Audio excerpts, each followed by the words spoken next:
Hello guys, welcome back to my channel Bitcoin India. मेरा नाम सुशांत है और जैसा कि आपको पता है मैं वीडियो बनाता हूँ बिटकॉइन के एजुकेशनल रिलेटेड। और आज का हमारा टॉपिक है फिएट मनी लाइक क्या होता है, उसके बारे में हम बात करने वाले हैं। तो फिर चलिए शुरू करते हैं। चलिए जानते हैं अब कि इंडस्ट्रियलाइजेशन गोल्ड स्टैंडर्ड में कैसे बूम किया। 1800 सेंचुरी में 1760 में इंग्लैंड में इंडस्ट्रियलाइजेशन का बहुत ज़्यादा बूम हो गया। इंडस्ट्रियलाइजेशन क्रांति हो गई एंड टेक्नोलॉजी या इकोनॉमी या बाकी की जो इंडस्ट्रीज है वो काफ़ी हद तक काफ़ी तेज़ी से आगे बढ़ने लगी। तो इंग्लैंड का एम्पायर 18 सेंचुरी में पूरे वर्ल्ड में था। And England fiat currency run नहीं करता था उस समय। तो गोल्ड एज अ करेंसी उस समय चलती थी, गोल्ड स्टैंडर्ड थे जैसे कि गोल्ड कॉइन्स। तो इकोनॉमिक्स ने वो देखा कि गोल्ड स्टैंडर्ड यूज करने से जो इकोनॉमी है वो काफी तेजी से बूम हो गई और इन्फ्लेमेशन एक स्टेबल रह गया। चलिए जानते हैं अब कि गोल्ड स्टैंडर्ड में इंडस्ट्रियलाइजेशन पूरे वर्ल्ड में कैसे बूम हो गया और इन्वेंशन कौन कौन से हो गए जो गोल्ड स्टैंडर्ड में, और फिएट स्टैंडर्ड में इन्वेंशन कौन कौन से हो गए, उस पर कंपेरिजन के ऊपर बात करते हैं। Before 300 years if you calculate all data, उसमें हमें ये समझ में आया कि टेलीफोन का इन्वेंशन हो गया, उसके बाद प्रिंटिंग मशीन, उसकी वजह से हमें प्रिंट करना या हमें कोई भी डॉक्यूमेंट प्रिंट कर सकते थे, वो मतलब हर टाइम लिखने की जरूरत नहीं है। तो टेलीफोन जो कहाँ से हम कहीं भी कॉल कर सकते थे। उसके बाद इलेक्ट्रिक बल्ब का इन्वेंशन किया थॉमस एडिसन ने, तो वो भी एक बेहतरीन इन्वेंशन साबित रहा कि नाइट में हम उसकी वजह से कहीं भी अंधेरा नहीं हो सकता, हम जा सकते थे, आ सकते थे। उसके बाद ऑटोमोबाइल जो कार्स है वो बहुत ही अच्छा इन्वेंशन था, उसकी वजह से बिजनेस बूम हो गया। ट्रांसपोर्टेशन अच्छा हो गया, एक जगह से दूसरी जगह सामान लेके जाना या कुछ भी लेके जाना आसान हो गया। तो ऐसे कुछ इन्वेंशन हो गए 300 ईयर्स में जो गोल्ड स्टैंडर्ड में इन्वेंशन हुए थे, जिस उस समय currency as a gold coin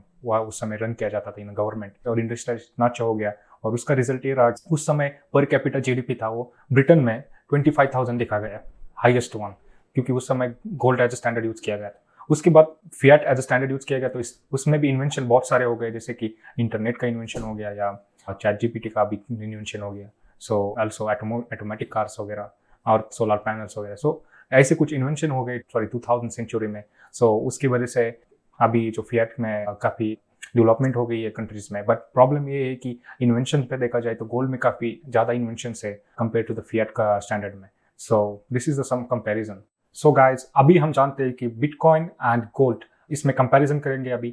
अभी जैसे कि हमने देखा कि गोल्ड स्टैंडर्ड और फिएट स्टैंडर्ड में, गोल्ड स्टैंडर्ड में काफ़ी ज़्यादा हमें डेवलपमेंट देखने को मिली और काफ़ी हद तक बेस्ट साबित हो गया, और एज अ विनर हम गोल्ड स्टैंडर्ड कह सकते हैं कि पास्ट 300 ईयर्स में। अभी हम जानेंगे कि जो 2008 से नई करेंसी है जो सेम लाइक अ गोल्ड है, मार्केट में काफ़ी बूम हो गई है, उसका नाम है बिटकॉइन। और सेकंड है कि गोल्ड, जिसका काफ़ी प्रूवन ट्रैक रिकॉर्ड है 300 ईयर्स का, तो उसमें कौन सा बेस्ट रहेगा उसके बारे में हम जानेंगे। फर्स्ट है कि स्केरिसिटी, जिसका मतलब होता है लिमिटेड सप्लाई, लिमिटेड अवेलेबिलिटी जिसको बोलते हैं।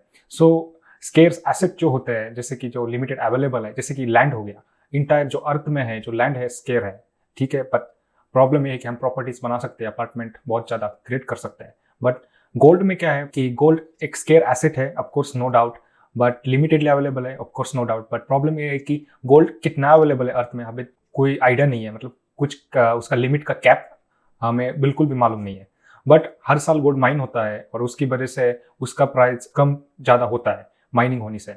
बट कब तक माइन होता रहेगा गोल्ड, उसके बारे में हमें कोई आइडिया नहीं। बट बिटकॉइन के स्केरिसिटी में बात करें तो बिटकॉइन की स्केरिसिटी कैप्ड है। जैसे कि ब्लॉकचेन में 21 मिलियन ही बिटकॉइन अवेलेबल है। 21 मिलियन से ज़्यादा बिटकॉइन हम माइन नहीं कर सकते। एक बेस्ट पॉइंट हो गया कि बिटकॉइन 21 मिलियन ही है, उसकी वजह से उसका प्राइस बहुत ज़्यादा तक मतलब बढ़ सकता है, बेटर देन प्रॉपर्टी या गोल्ड। क्योंकि कोई चीज़ लिमिटेडली अवेलेबल हो एंड कैप्ड हो तो बहुत हद से ज़्यादा बढ़ सकती है और डिमांड में रह सकती है। 21 मिलियन अवेलेबिलिटी होने की वजह से एक बेस्ट स्केर एसेट साबित हो सकता है बिटकॉइन। सेकंड है ट्रांसपोर्टेशन। अभी गोल्ड को हम लेट्स से 100 टन या 1000 टन या 100,000 टन हम गोल्ड को इजीली ट्रांसपोर्ट नहीं कर सकते एक कंट्री से दूसरी कंट्री में, क्योंकि उसमें बहुत खर्चा लगेगा, दूसरी चीज़ बहुत स्पेस लगेगा और लॉसेस भी हो सकते हैं। शिप में कुछ प्रॉब्लम आ गया, प्लेन में कुछ प्रॉब्लम आ गया, क्योंकि बहुत हेवी होता है। इजी टू ट्रांसपोर्ट करेंसी नहीं है गोल्ड, बट बिटकॉइन एक इजी ट्रांसपोर्ट करेंसी है because it's digital, it's online and blockchain पे काम करता है। एंड उसकी वजह से मैं यहाँ पे इंडिया में बैठ के और वर्ल्ड में, अमेरिका में या कोई भी कंट्री में जस्ट इन सेकंड में हंड्रेड्स ऑफ बिटकॉइन में ट्रांसफर कर सकता हूँ, मिलियंस ऑफ डॉलर में ट्रांसफर कर सकता हूँ। सो एक बहुत अच्छा पॉइंट है ये, ट्रांसपोर्टेशन हो सकता है। अभी उसमें बात करते हैं, जो थर्ड पॉइंट है बिटकॉइन स्टैंडर्ड में, वो है सिक्योरिटी का। सिक्योरिटी का मतलब, लेट्स से मुझे गोल्ड रूम में अपने घर में रखना है, मेरे पास बिलियंस ऑफ डॉलर है और मुझे गोल्ड घर में रखना है एज स्टोर वैल्यू, मुझे अपने पैसे गोल्ड में स्टोर करने हैं, तो मैं स्टोर कर सकता हूँ, बट उसमें स्पेस चाहिए, सिक्योरिटी लगानी पड़ेगी और चोरी हो सकता है, बहुत सारे डिसएडवांटेजेस है। बट बिटकॉइन में प्रॉब्लम नहीं है कोई। बिटकॉइन में हमें बिलियंस ऑफ डॉलर में स्टोर कर सकता हूँ, हमेशा मेरे पास रख सकता हूँ, जस्ट लाइक पेन ड्रॉय। एक छोटे से पेन ड्रॉय में मैं मिलियंस ऑफ डॉलर है, बिलियंस ऑफ डॉलर में स्टोर करता हूँ, उसमें कोई सिक्योरिटी की जरूरत नहीं है, क्योंकि ये पूरा पेन ड्रॉय जो होता है ऑफलाइन होता है। इवन आप पेन ड्रॉय लूज करते हो, उसके बाद भी आपके पास सारे पासवर्ड होते हैं, तो आप वो सारे के सारे बिटकॉइन रिकवर कर सकते हो नए पेन ड्रॉय में।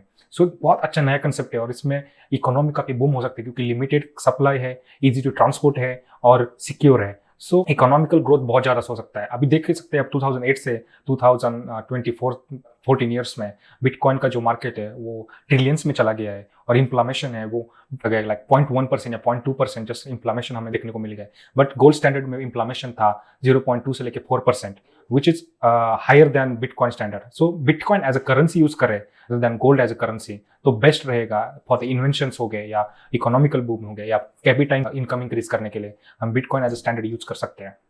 सो गाइस, चलिए जानते हैं अभी कंक्लूजन, कौन सा स्टैंडर्ड बेस्ट रहेगा, फिएट स्टैंडर्ड, गोल्ड स्टैंडर्ड या bitcoin standard. So gold standard में हमने देखा है कि 300 ईयर्स का हिस्ट्री है और काफी ज्यादा हद तक इकोनॉमी बूम हो गई, टेक्नोलॉजी, एजुकेशन सिस्टम या पर कैपिटा इनकम हो गया, इंडस्ट्रियलाइजेशन और इन्वेंशंस हो गए, काफी हद तक ज्यादा तक बूम हो गए। और 300 ईयर्स का हिस्ट्री होने की वजह से गोल्ड स्टैंडर्ड एक बेस्ट है। बट उसमें कोई प्रॉब्लम्स भी है, जैसे कि सिक्योरिटी को प्रॉब्लम्स है, ट्रांसपोर्टेशन का प्रॉब्लम्स है, लिमिटेड अवेलेबिलिटी है, बट एक कैप नहीं है, क्योंकि किसी को गोल्ड मिल गया, उसके पास पैसे आ गए और वो इलीगली भी यूज किया जा सकता है। बट फिएट में है कि फिएट का जो इकोनॉमिकल सिस्टम है, लोगों को पुअर बनाने के लिए टोटली सिस्टम डेवलप किया गया है, और उसकी वजह से प्रॉब्लम ये है कि फिएट अनलिमिटेड अवेलेबल है, एवरी ईयर 7% फिएट प्रोड्यूस किया जाता है एनुअली। एंड उसकी वजह से प्रॉब्लम ये हो रहा है कि प्राइजेस काफी हद तक ज्यादा तक बढ़ रहे हैं आने वाले समय में, लाइक 10 ईयर्स में। अभी तो 7% है, 10 ईयर्स में 10% भी हो सकता है, 15% भी इन्फ्लामेशन, महंगाई बढ़ सकती है, क्योंकि लास्ट 10 ईयर्स में देखिए 2010 में 14 में inflammation is like 4% 5%, but now it's booming and lots of people they are becoming rich also because of fiat की वजह से बहुत लोग अमीर हो रहे हैं और इन्फ्लेमेशन बहुत ज्यादा हाई हो रहा है, क्योंकि अनलिमिटेडली अवेलेबल है और उसमें खुद की वैल्यू कुछ नहीं है फिएट में। जैसे कि आप फिएट बैग डब्बे में डाल के सॉइल में बरीड करते हो, तो आपको 100 ईयर्स में कुछ रिटर्न नहीं मिलने वाला है उसमें। सो बट इनकेस गोल्ड में आप बरीड करते हो तो उसमें रिटर्न मिल सकता है, बट वही है, गोल्ड चोरी हो सकता है, इधर ट्रांसपोर्ट नहीं है और लिमिटेडली अवेलेबल है, बट कैप नहीं है। सो लास्ट है बिटकॉइन स्टैंडर्ड। समझो हम बिटकॉइन एज स्टैंडर्ड यूज करते हैं, करेंसी यूज करते हैं इकोनॉमी में, तो पहला फायदा जो होगा, इन्फ्लेमेशन बहुत ही कम देखने को मिलेगा, क्योंकि उसका लिमिट है जो कैप्ड है 21 मिलियन। और सेकंड थिंग, आप बिटकॉइन में समझो बिलियंस ऑफ डॉलर डालते हो तो उसको सिक्योरिटी की कोई टेंशन नहीं है, ऑफलाइन स्टोर कर सकते हो। सेकंड, मैंने आपको बोला किसी ने वो डिवाइस चोरी कर लिया तब भी आप वो हैक नहीं कर पाएगा, और दूसरी बात, उसके पास वो कोड्स नहीं होंगे जो आपके पास वो सिक्योरिटी पासवर्ड्स वगैरह होंगे। So main important the password and आपके जो बिटकॉइन आप रिकवर कर सकते हो। एंड 21 मिलियन से ज्यादा किसी ने सोचा कि हम इसको रिकॉर्ड कर सकते हैं, 21 मिलियन से ज्यादा कर देंगे ब्लॉकचेन को, बट इम्पॉसिबल है, क्योंकि एक बिटकॉइन प्रोड्यूस करने के लिए अभी 141 या 160 टेरावाट एनर्जी चाहिए, जो कि काफी हद से ज्यादा है, लाइक पूरे मुंबई शहर की एनर्जी मान सकते हो आप उसमें। सो पॉसिबल है कि पूरे ब्लॉकचेन को रिकॉर्ड किया जाए, क्योंकि हमें सारा डेटा निकालना पड़ेगा और उसको रिकॉर्ड करना पड़ेगा। सो एक काफी इम्पॉसिबल, क्योंकि एनर्जी इतनी है ब्लॉकचेन को, पूरे अर्थ की एनर्जी लगेगी हमें रिकॉर्ड करने में। सो बिटकॉइन एक बेस्ट स्टैंडर्ड हो सकता है, बेटर देन फिएट, और इकोनॉमी को भी अच्छी ज्यादा से ग्रोथ हो सकती है, इकोनॉमी में बहुत ज्यादा बूम आ सकता है, क्योंकि लोगों का पर कैपिटा इनकम इंक्रीज होगा, लोग अपने जो फैमिली सिक्योर कर सकते हैं, बच्चों को सिक्योर कर सकते हैं, और एजुकेशन सिस्टम अच्छा हो सकता है, इकोनॉमी अच्छी हो सकती है, तो हर कोई एक अच्छी जिंदगी जी सकता है। सो मेरे ख्याल से तो दोस्तों, बिटकॉइन एक बहुत अच्छी करेंसी है और हमें गवर्नमेंट को बिटकॉइन एज स्टैंडर्ड यूज करना चाहिए इकोनॉमी के लिए, फ्यूचर पर्सपेक्टिव के लिए। और धीरे धीरे मेरे ख्याल से हो जाएगा, क्योंकि सब कुछ ऑनलाइन हो रहा है। पास्ट 10 ईयर्स में देखिए इतनी चीज़ें ऑनलाइन नहीं थी, अभी काफ़ी हद तक चार चीज़ें ऑनलाइन हो रही है, जैसे कि अपॉइंटमेंट से लेके एग्जाम तक पूरी सारी चीज़ें ऑनलाइन हो गई है। सो मेरे ख्याल से आप थोड़ा इसमें विचार करिए कौन सा स्टैंडर्ड बेस्ट रहेगा, और आप मुझे कोई क्वेश्चन होंगे आप नीचे कमेंट में लिख सकते हो। So guys, thank you for watching this video.